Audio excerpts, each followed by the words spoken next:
Good morning student. जैसा कि हमने पिछली वीडियो में देखा था कि आपातकाल की घोषणा जब की इंदिरा गांधी ने तो उसका क्या परिणाम रहा। अब हम देखते हैं कि इस आपातकाल के ऊपर विवाद किस प्रकार से शुरू हुए। आपातकाल भारतीय राजनीति के सबसे अधिक विवादग्रस्त प्रसंग रहा है। इसका एक कारण ये था कि आपातकाल की घोषणा को लेकर विभिन्न दृष्टिकोणों का होना कि जो आपातकालीन की घटना थी ये इमरजेंसी, जैसे हम बात सुनते हैं कि बड़े बुजुर्ग बहुत बार कहते थे कि यहाँ सरकार इंदिरा गांधी की सरकार ने इमरजेंसी लगा दी थी।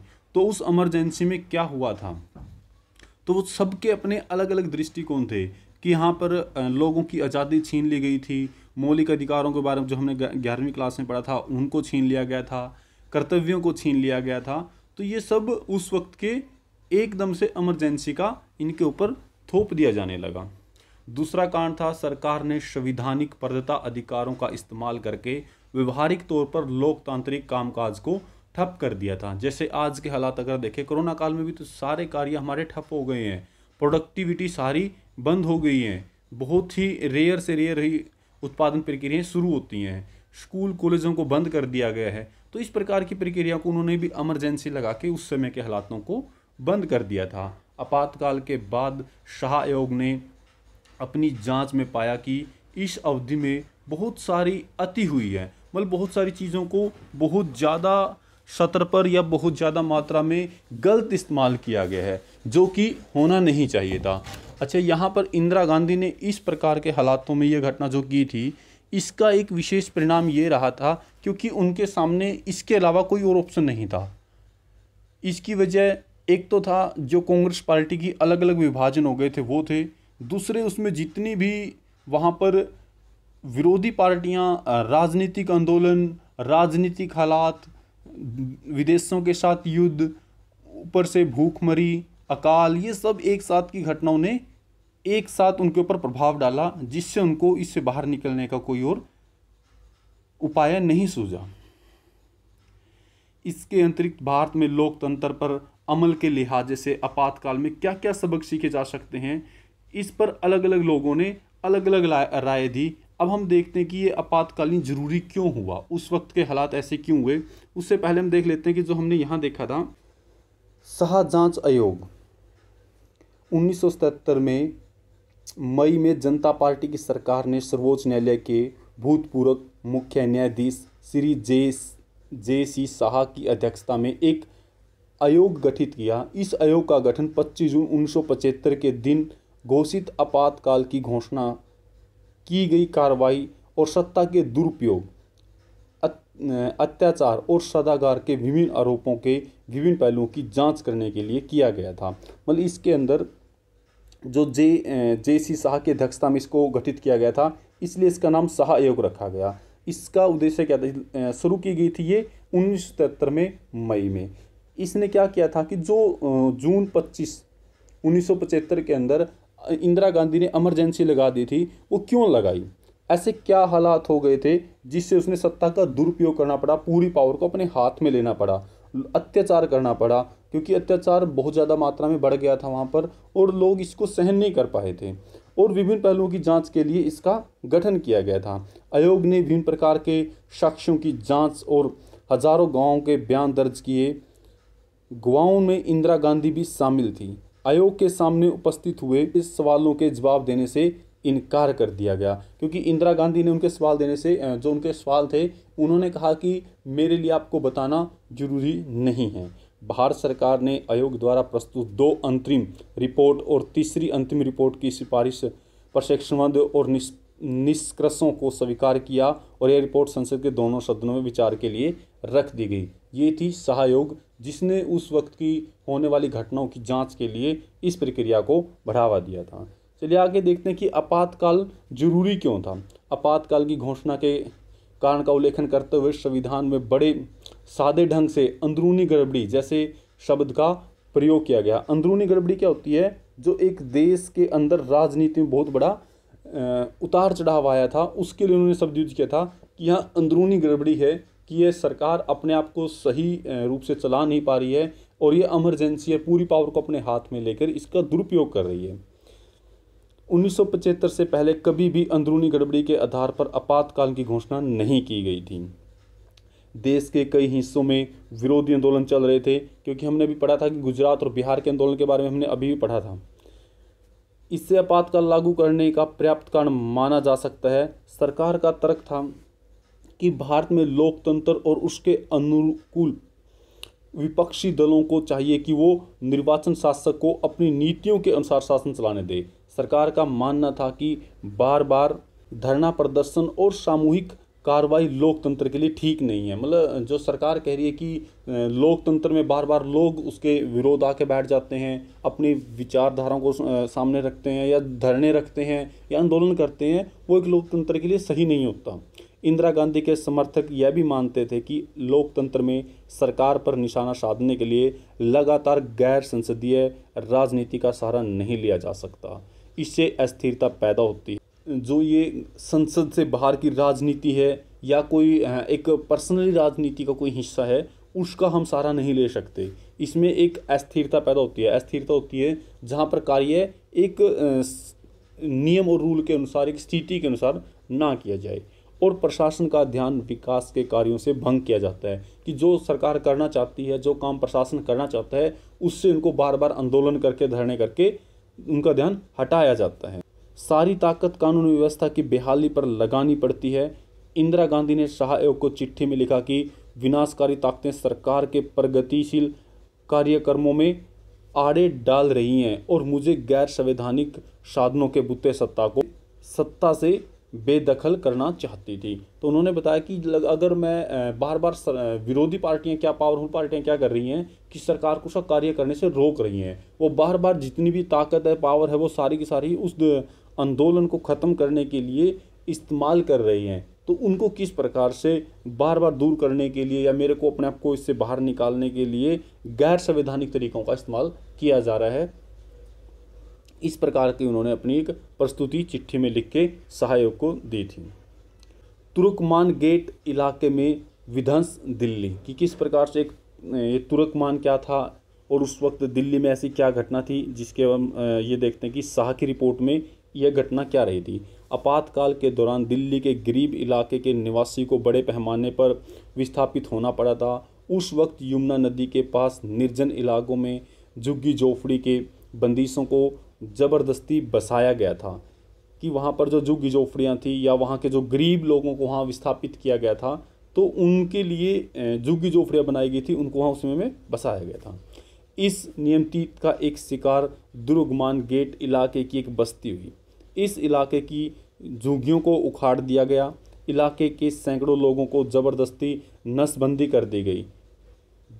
तो मतलब वहाँ पर एक मुहिम शुरू की गई थी। ये मुहिम थी जिसमें जनसंख्या को कम करने के लिए लोगों को नसबंदी कर दिया गया था।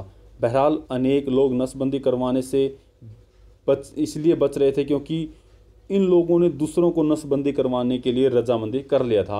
मतलब जो लोग सरकार के पिट्ठू थे या सरकार के लिए कार्य कर रहे थे, वो इसलिए बच गए क्योंकि वो दूसरों को इसके लिए राज़ी कर रहे थे या ज़बरदस्ती पकड़कर वहाँ ले जाते थे। ऐसे लोगों को बतौर इनाम या ज़मीन के टुकड़ों पर मुलायत दी जाती थी।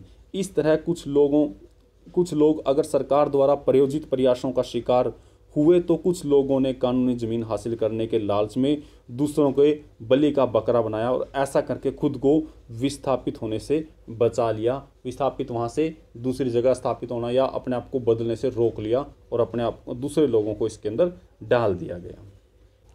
चलिए हम इसमें कुछ देखते हैं। लोकतंत्र के नाम पर खुद लोकतंत्र की राह रोकने की कोशिश की जा रही है। वैधानिक रूप से निर्वाचन सरकार को काम नहीं करने दिया जाता। आंदोलन से माहौल सरगम है और इनके नतीजाजनक हिंसक घटना हो रही हैं।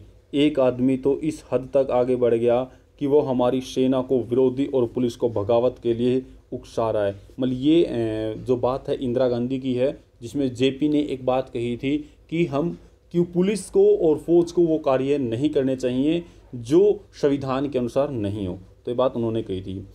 विघटनकारी ताकतों का खुला खेल जारी है और सांप्रदायिक उद्यमान को हवा दी जा रही है। मतलब यहाँ पर सांप्रदायिक दंगों की बातें की जा रही है कि उनको बार बार हवा में उछाला जा रहा है, जिससे हमारी एकता का खतरा मंडरा रहा है।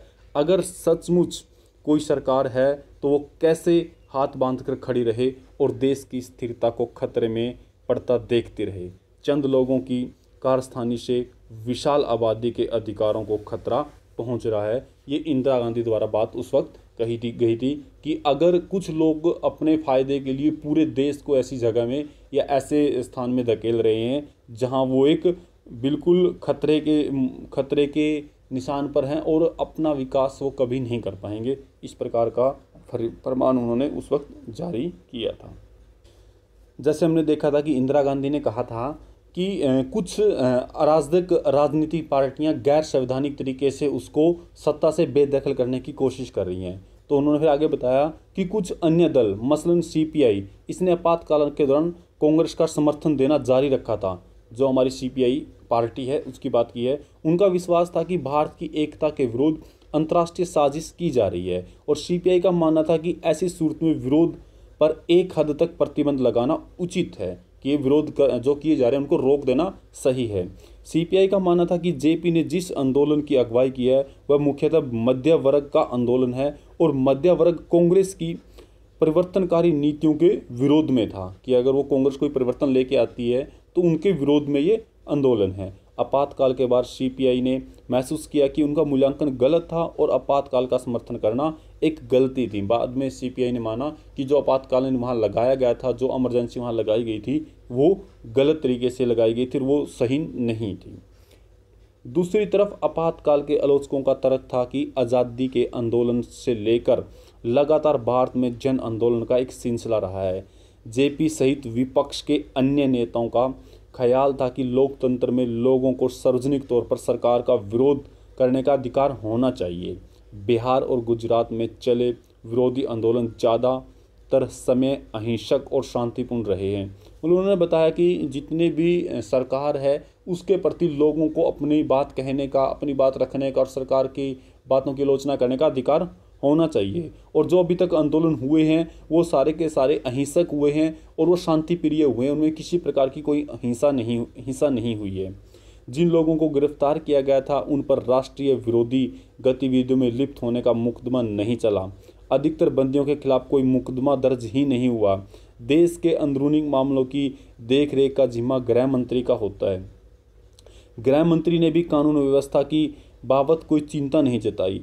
अगर कुछ आंदोलन अपनी हद से बाहर जा रहे थे तो सरकार के पास रोजमर्रा की अमल आने वाली इतनी शक्तियां थी कि वो ऐसे आंदोलन को हद में ला सकती थी। बल्कि जो बार बार इस प्रक्रिया में या जो लगातार ये एक चिंता का विषय था, जैसे गृह मंत्री के बारे में कहा गया कि गृह मंत्री इस व्यवस्था को संभाले, वो भी इसके बारे में चिंता नहीं जता रहे हैं।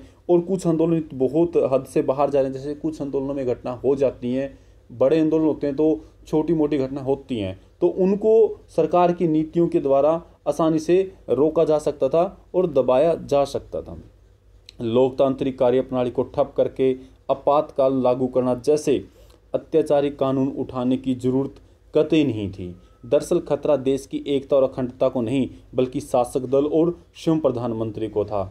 आलोचक कहते हैं कि देश को बचाने के लिए बनाए गए संवैधानिक प्रावधान का दुरुपयोग इंदिरा गांधी ने निजी ताकत को बचाने के लिए किया। मतलब यहाँ आलोचकों का मानना है कि जो इंदिरा गांधी ने ये इमरजेंसी लगाई है, आपातकाल की घोषणा लगाई है पूरे देश के अंदर, वो चाहती है कि वो खुद पावर में बनी रहे, वो अपने निजी ताकत को बनाए रखे। मतलब एकता और अखंडता देश के लिए खतरा नहीं थी उस वक्त की, लेकिन जो खतरा था वो इंदिरा गांधी और प्रधानमंत्री को उस वक्त था। आपातकाल के दौरान क्या क्या हुआ? आपातकाल का वास्तविक क्रियान्वयन भी अपने आप में विवाद का एक मुद्दा रहा है कि वास्तव में क्या क्या घटना आपातकाल के दौरान हुई। क्या सरकार ने अपनी आपातकालीन शक्तियों का दुरुपयोग किया? क्या इस देश की सत्ता का दुरुपयोग हुआ और उसके बूते ज्यादतियाँ की गई? सरकार ने कहा है कि वह आपातकाल के जरिए कानून व्यवस्था को बहाल करना चाहती थी। बहाल होता है उसको सही रूप से चलाना चाहती थी, कार्यकुशलता बढ़ाना चाहती थी और गरीबों के हितों के कार्यक्रम लागू करना चाहती थी। इस उद्देश्य से सरकार ने एक 20 सूत्रीय कार्यक्रम अपनाया था। 20 सूत्रीय कार्यक्रम था जिसमें 20 बातों को लेके एक परफॉर्मा जैसे जिसको कहते हैं तैयार किया गया, एक रिपोर्ट तैयार की गई, उसको इसमें लागू किया गया था। उसमें लागू करने का एक दृढ़ संकल्प दोहराया गया। और 20 सूत्रीय कार्यक्रम में जो थे विषय थे, एक भूमि सुधार, भू पुनर्वितरण, मतलब कि जो भूमि लोगों में बांटी गई है उनको दोबारा से बांटना, खेतरी मजदूरों के परिश्रम पर पुनर्विचार कि जो वो मेहनत करते हैं उनको मजदूरी कितनी दी जाएगी, इस विषय पर विचार, प्रबंधकों में कामगारों की भागीदारी, जो मैनेजमेंट है उनके अंदर जो कोई भी काम व्यवस्था देखते हैं उनके अंदर कामगार किस प्रकार से काम करेंगे या किस हिस्सेदारी पर काम करेंगे, इसके बारे में देखा जाएगा। बंधुआ मजदूरों की समाप्ति कि यहाँ पर किसी भी मजदूर को बंदी बनाकर कार्य नहीं करवाया जाएगा, आदि मसले को इसमें रखा गया था। आपातकाल की घोषणा के बाद शुरुआती महीनों में मध्य वर्ग इस बात से बड़ा खुश था कि विरोधी आंदोलन समाप्त हो गए और सरकारी कर्मचारियों पर अनुशासन लागू हुआ है। गरीब और जनता को भी उम्मीद थी कि सरकार जिन कल्याणकारी कार्यों को लागू करने के वादे कर रही है उन्हें अब कारगर तरीके से लागू किया जाएगा। और समाज के विभिन्न वर्गों की अलग अलग उपेक्षाएं थी और इस कारण आपातकाल को लेकर लोगों के दृष्टिकोण भी अलग अलग थे। मतलब यहाँ लोगों को जो बताया जा रहा था और जो रियलिटी में था और जो विपक्ष कह रहे थे, तो हर एक अपनी अलग प्रक्रिया, अपनी अलग विचारधारा को सबके सामने पेश कर रहे थे। आपातकाल के आलोचकों ने ध्यान दिलाया कि सरकार के ज़्यादातर वादे पूरे नहीं हुए हैं। आलोचकों का कहना है कि सरकार अपने वादों की ओर लेकर ज़्यादातर लोगों का ध्यान हटाना चाहती है, कि जो मुद्दे हैं उनसे सरकार चाहती है कि लोगों का ध्यान उनसे हट जाए। आलोचकों ने निवारण नज़रबंदी के बड़े पैमाने पर इस्तेमाल पर भी सवाल उठाए थे, कि जो लोगों को बंदी बनाया गया था और उनको बिना कारण बताया गया था, इस पर भी सवाल उठाए थे। आपातकाल के दौरान अनेक नेताओं को गिरफ्तार कर लिया गया था। दरअसल कुल 676 नेता गिरफ्तार हुए थे और शाह आयोग का आंकलन था कि निवारण नज़रबंदी के कानून के तहत लगभग 1,11,000 लोगों को गिरफ्तार किया गया। प्रेस पर कई प्रकार की पाबंदियां लगाई, जिस पर हमने पढ़ा था कि प्रेस सेंसरशिप के बारे में देखा था। इसमें कई पाबंदियां गैर कानूनी थी। शाह आयोग ने अपनी रिपोर्ट में लिखा है कि दिल्ली बिजली आपूर्ति निगम के महाप्रबंधक दिल्ली के लेफ्टिनेंट गवर्नर के दफ्तर में 26 जून 1975 की रात को 2 बजे मौखिक आदेश मिला था कि सभी अखबारों की बिजली आपूर्ति कट कर दी जाए। अखबारों की बिजली आपूर्ति 2-3 दिन के बाद बेहाल की गई, लेकिन तब तक सेंसरशिप का पूरा ढांचा खड़ा किया जा चुका था। मतलब उस वक्त एकदम से कानूनी कागजी कार्रवाई को रोक दिया गया था। रजन की पुलिस हिरासत में मौत कि किस प्रकार एक रजत कौन था और इसकी कैसे मौत हो गई। कालीकंठ इंजीनियर कॉलेज केरल के अंतिम वर्ष के छात्र पी राजन को 1 मार्च 1976 के दिन एक अन्य जोसेफ चाली के साथ छात्रावास से उठा लिया गया। राजन के पिता टीवी इंचार्ज वारियर ने अपने बेटे की तलाश में बहुत भाग दौड़ की। वो विधायकों से मिले, संबंधक अधिकारियों को अर्जी दी और तत्कालीन गृह मंत्री के करुणाकरण से भी मदद की गुहार लगाई। चूंकि आपातकाल की घोषणा हो चुकी थी, इसलिए नागरिक अधिकारों से जुड़े हुए मामलों को अदालत में नहीं उठाया जा सकता था। आपातकाल की समाप्ति के बाद वारियर ने अनुकूलतम स्थिति केरल उच्च न्यायालय में बंदी प्रत्यक्षीकरण याचिका दर्ज की। गवाहों के बयान से स्पष्ट हुआ कि छात्रावास से उठाकर राजन को अगले दिन कालीकट के टूरिस्ट बंगले में ले जाया गया। इस जगह पर पुलिस ने उसे यातनाएं दी। अगली सुनवाई में केरल सरकार ने उच्च न्यायालय को बताया कि गैर कानूनी पुलिस हिरासत के दौरान पुलिस द्वारा लगातार यातना देने के कारण रजत की मौत हो गई। केरल उच्च न्यायालय न्यायाधीश के खंडपीठ ने फैसला सुनाया कि करुणाकरण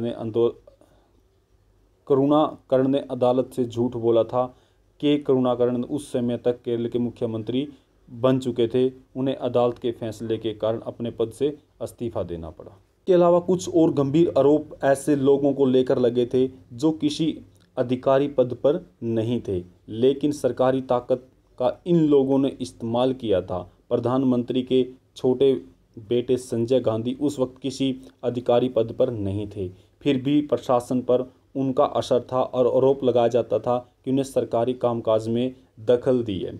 दिल्ली की झुग्गी बस्तियों को हटाने और जबरन नसबंदी करने की मुहिम में उनकी भूमिका को लेकर बड़े सवाल पैदा किए गए कि उन्होंने लोगों को ज़बरदस्ती नसबंदी के लिए बुलाया और ऐसी प्रक्रिया में उनका योगदान दिया है। राजनीतिक कार्यकर्ताओं की गिरफ्तारी और प्रेस पर लगी पाबंदियों के अतिरिक्त आपातकाल का बुरा असर आम लोगों को भुगतना पड़ा।